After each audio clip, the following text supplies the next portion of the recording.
I'm going to read you a poem. Some of you might have heard it before. This is a poem about you guys. It's called High Octane Generation. It is in my poetry book, which is called My Advice to Pilgrims. So long to the high octane generation and all its faulty heirs, who at long last, having learned to live without beauty or any of her manifestations, can just sit here on this bank of sand and watch the river flow, black and backwards.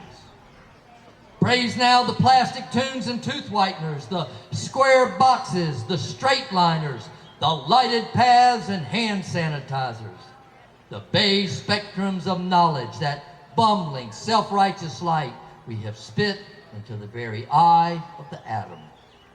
We, the high-octane generation, have been weakened by a pathological need for power steering, air conditioning, fuel injection, solid-state ignition, and push-button roadside assistance from a revisionist dashboard savior with blood in his feline eye.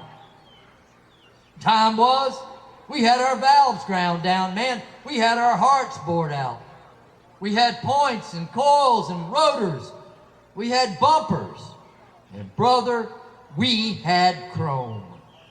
Back then, we could bleed our brakes, torque our heads, and there was no goddamn check engine light because we checked our engines every day. We sat with them while they idled. We listened to their intonations and laid our hands upon the valve covers as we breathed the secrets of our hearts to their manifolds.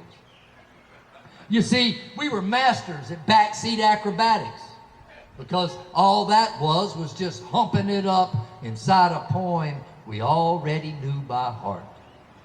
You see, these machines, they were extensions of our understandings of all things, both material and spiritual, and to such an extent that speed and allegory,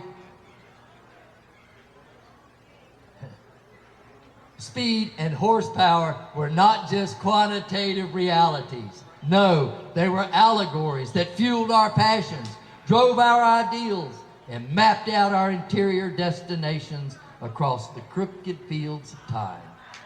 I have no idea what has happened now to this high-octane generation. Why it can no longer burn rubber. Why it resists lifting the hood to see the power. Or how it has arrived at such a place that owning a car that can park itself would appear to be nothing to be ashamed of.